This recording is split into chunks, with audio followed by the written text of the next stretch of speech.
ধর্মের ছেলেরা বলে খানেকা কি, আপনি জানেন খানেকা কি?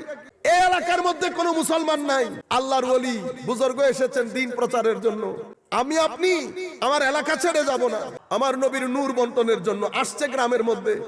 কাউকে চিনে না, শব্দ বেদী, কিন্তু তাদের চেহারার মধ্যে খাস নূর, ব্যক্তিত্বের মধ্যে ওয়েট, গাম্ভীর্যতা, চেহারার অ্যাট্রাকশন। যেখানে যায় মানুষ শুধু শুধু পিছনে যায়। কিরে ভাই, ওনার পিছনে পিছনে যাচ্ছেন কেন? বুঝি না, কেমন যেন লাগে, একটু ভালো ভালো লাগে, পিছন থেকে যেতে ইচ্ছে করে না। আমার নবী বলেছেন না, তাদের চেহারা দেখলে আল্লাহ নজরে আসবে, তাদের আমল দেখলে তুমি মনে করবা তুমি বিন দেশের মধ্যে আছো, দুনিয়া আরেকটা, দুনিয়া আরেকটা। তারা জবান দিয়ে যখন কথা বলবে, তাদের জবানের কথার মধ্যে তুমি হিকমতের সমুদ্র খুঁজে পাবে। মানুষ পিছনে পিছনে যাবে, পিছনে পিছনে যাবে। একটা পর্যায়ে এমন আসবে, দোকান দেখলো, বসলো, দোকানি জিজ্ঞেস করতেছে, হুজুর কোত্থেকে আসছে? জি আমি অমুক গ্রাম থেকে। হুজুরের সাথে কথা বলা বলি চলছে, কথা বলা বলি চলছে। দেখেছে ভদ্র মানুষ, একটু চা দিয়েছে, খেয়েছে চা। দোকানি খালি মাথায় হাত দেয়, মাথায় হাত দিচ্ছে। মাথায় হাত দিচ্ছেন কেন? হুজুর আমার একটা মাথা ব্যথা আছে, এত ওষুধ, এত যায় না হুজুর, একটু আসেন তো দেখি।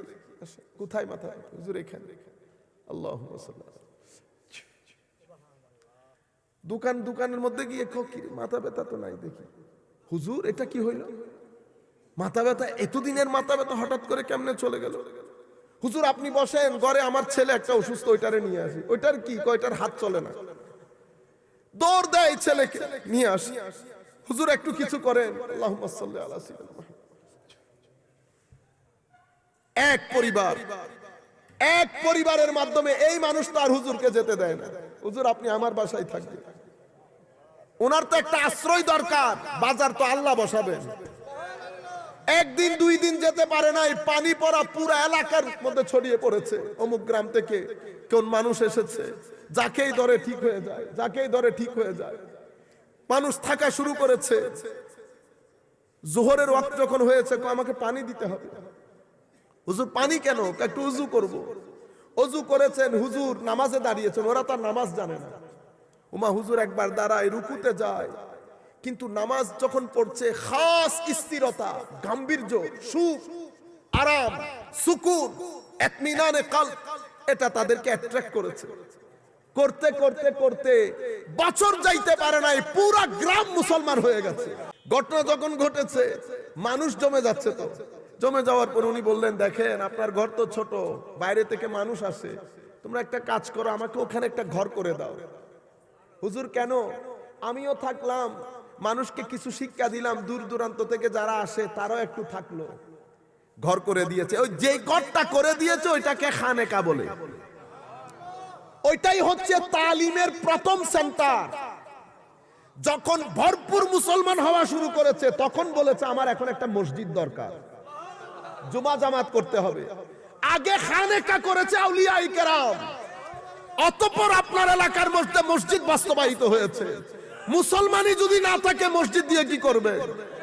আউলিয়ায়ে কেরাম জমিন তৈরি করেছে, সেই জমিনের মধ্যে বীজ বপন করার জন্য জমিনকে চাষ দিতে দিতে, চাষ দিতে দিতে, পানি ডালতে ডালতে জমিন তৈরি করেছে।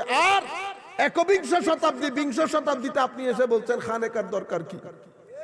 আপনি জানেন না আপনার বাবা ইন্ডাস্ট্রি কিভাবে করেছে? আপনার বাবা আরেকজনের ঘরে চাকরি করে করে মাথার ঘাম পায়ে ফেলেছে ইন্ডাস্ট্রি করার জন্য। আপনি দুনিয়াতে এসে প্রাডো গাড়িতে বসেছেন, আপনার বাবা প্রাডো গাড়িতে ছিলেন না, উনি রিক্সাতে চড়তেন, মাইলের পর মাইল হেঁটে যেতেন। বিল গেটস বলেন নাই আমার বাবা উকিল, সেই জন্য আমি 5 টাকা খরচ করতে খবর হয়। আমার ছেলের বাবা বিশ্বের অন্যতম ধনী, তার তো টাকা খরচ করতে কোনো খবর হয় না। আমাদেরও ঘটনা ঘটেছে সেরকম। বিংশ শতাব্দীতে এসে পুরানো ঘটনা সব ভুলে গেছি। আউলিয়ায়ে কেরাম কিভাবে অত্র এলাকার মধ্যে দিন প্রচার করেছে, কেন খানেকা করেছে, খানেকার পরে মসজিদ কিভাবে অস্তিত্বের মধ্যে এসেছে। জুমা জামাত করতে হবে, মুসলমানের সংখ্যা বেড়ে যাচ্ছে।